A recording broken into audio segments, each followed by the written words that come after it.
Hi guys, it's Faith and welcome back to Voice Mag. Today I'm joined with Niahm Dunphy and she's going to be telling us about her work in the music industry and living with a disability. Niahm, thank you very much for joining me. How are you? Absolutely no problem. I'm very happy to be here. I'm good, Faith. How are you? I'm good, thank you very much. It's such a pleasure to talk to you. I think for background we should mention that we are friends. So I'm Yeah, very excited to interview you and do it kind of professionally. like very randomly became friends like 2 months ago. But Yeah, yeah, very strange. But Neve's like super interesting, so I can't wait to chat to you about everything. But I guess the thing we should start off with is that you do have a podcast called Irish Music Gems. So do you want to tell us a little bit about that? so Irish Music Gems is a podcast that showcases the best of up and coming Irish talent. So originally I got the idea from it spawned from a radio show that I did in university of the same name. But I started a podcast during lockdown to be able to have something to kind of keep my mental health to go because I missed being able to do radio at uni and be creative and have access to that. So now it's kind of spawned off and we're 3 seasons in. I also do another podcast off of that called In the Industry, which interviews creatives in different industries about the work that they do and how it's not all as glamorous as it seems. Yeah, absolutely. And that podcast, Get Into the Industry, isn't something I actually knew about. So do you want to tell me a little bit more about that and how it came about? So in the industry was actually really random. I interviewed an actress called Sadie Pickering as a one-off international episode of the Irish Music Gems podcast. You may know her from a show called Waterloo Road and Hollyoaks. So from speaking to her, I kind of learned about how in creative industries such as acting, you have to have like a multitude of jobs to be able to keep yourself afloat. So that was something I wanted to bring awareness to. Yeah, and I mean, you mentioned that you kind of started radio at uni and stuff like that. What was it about radio that kind of excited you that made you want to do it? To be honest, with radio was a complete fluke because I was actually originally meant to go in to just produce. I was never meant to speak. I was literally meant to do desk work. And then one of my friends was doing a breakfast show and she panicked because the people that were meant to be doing her show were sick that day or something. So I went, I'm hardly gonna leave you there panicking and just stepped in with her. And then I caught the bug and kind of ran with it. So, what is it about music then that you really really enjoy? Because I feel like to have a music podcast, you have to have some level of like real passion for music. You know what I mean? I think I think for me, in my own self, even growing up, music was like a coping mechanism and a sense of self-expression. Because you think about it, there's a lot of like music that like can evoke your emotions without you realizing it, or like stuff where like I was obsessed with the fascination of wanting to play musical instruments when I was a kid. But obviously, because I'm a wheelchair with cerebral palsy, dexterity doesn't always allow for that. But I remember like being about, I think I was 12, 13, and any instrument that came into the house, I always used to try. So we tried everything from guitars to bongo drums to trumpets. And the one thing that we clicked on with me was a set of DJ decks. My brother had bought them because he's a musician. He's been around the Irish scene for years. And I was like, oh, can I try them? So we carried my manual wheelchair up the stairs, and I was just messing around with them. And he was like, oh, that's actually good. And I remember him and the other were standing at the door and they were laughing, and I was like, should I stop? And they were like, no, we think we found your thing, keep going. And then they caught me down, my dad ran up the stairs and the three of them were standing there watching me, and I was fluking it, I didn't realize what I was doing. Like, so I think it was that I think it's the fact that it allows me to be just me and live my own identity. And then obviously my obsession with gigs as well. Is there anybody that you've interviewed that you kind of think like, oh my god, like guess who I get to interview? Because I know for me, like when I interviewed Dan from the Wombats, that was like a really big moment for me in my career. So is there anyone in your career that felt like a big moment? Maverick Sabre, definitely. So I used to write gig reviews for a magazine called Pure M magazine that are based here. And I'd written a gig review of Maverick Sabre's gig that he'd done here previously a couple of months before or something. And then I got an email asking me to, he's looking for interviews or whatever around here. Do you want to interview since you reviewed the gig? And I was like, yes, obviously, naturally, like. And I remember having the angle of knowing that he has an Irish background, so I tended to kind of play off that with my questions. That it was just like it was a really nice, genuine interview. Like I remember we did it over the phone, so my dad had to like hold the dictaphone for me while I was doing the conversation, and my dad couldn't help but say like that was our first interview, and he was like, you couldn't tell. I love. So it And I know we were talking about music, but just to stray from it slightly. So for context, me and Niamh both have cerebral palsy. We are both music journalists, podcast presenters. We're very similar people. But something you've done that I haven't done is been part of writing a book. Now, do you want to tell us about the new book that you've just been published in as an author? Yeah, which is, even hearing you say that is actually quite weird because that hasn't really sunk in yet because it's only last week. So I was publishing a book called Empowering Abilities. I contributed one chapter along with 12 or 13 other authors, and it was all about navigating through COVID as a person with disability.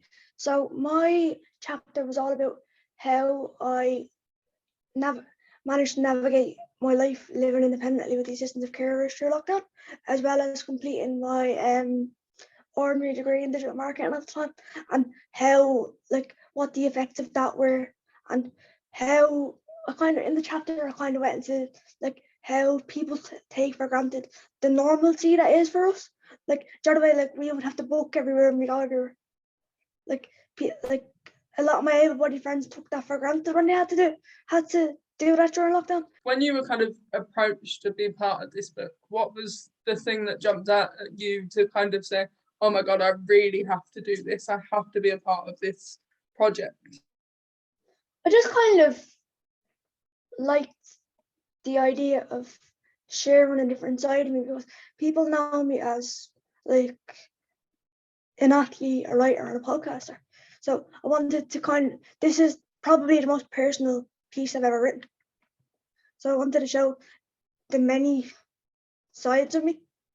It's kind of want to be like, yeah, you see all these cool things from following me on socials and stuff, but this is what the reality is.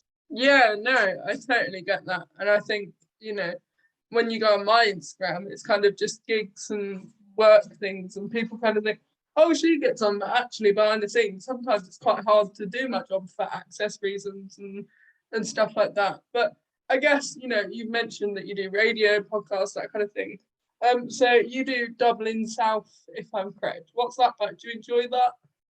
So I do a segment on a show called Dan and Dara Do Ability with my friends Dan and Dara. It's basically a disability, sort of current affairs radio show where they discuss different topics with disability. But my element is speaking about music and concerts that I go to, or new up and coming artists, or music I enjoy, or sometimes even just issues that I encounter as a disabled person during the week that kind of have gotten a bit of a bugbear for me that I need to kind of raise awareness to. That's, to be honest with you, that's probably one of the most fun things I do collaboratively, because they're basically just my two friends that I met at uni, so I just have a laugh. What is it then? Because I know for me, I talk a lot about being disabled. You often feel the need to advocate even when you don't necessarily want to. So do you have that same kind of feeling sometimes? I feel like we're forced in a position of advocacy to get what we need. Say for example, me and you are very commonplace in the sense of needing changing places, toilets when we go to gigs. So I've been very fortunate in the sense of, because I've become friends with a lot of musicians through doing podcasts and other areas and stuff like that, that people are actually listening to me. So it's because I think a lot of the time that it's a very ignorance bliss kind of scenario where people just people don't mean any harm, they just don't know. Yeah, absolutely. And I think when you are disabled, and particularly in the music industry, and this is something that me and a colleague of mine spoke about the other day, I think it can be quite hard because there aren't that many disabled people in the music industry. So you have to break down that barrier from the word go. Yeah, literally. But I think, having disabled people in the music industry, for one, is a really great step going forward. But going forward for you, what's your kind of big dream? Where do you want to take the podcast? Where do you want to take radio? Honestly, I'm kind of happy for the minute going on as I am, because my uni degree is in digital marketing.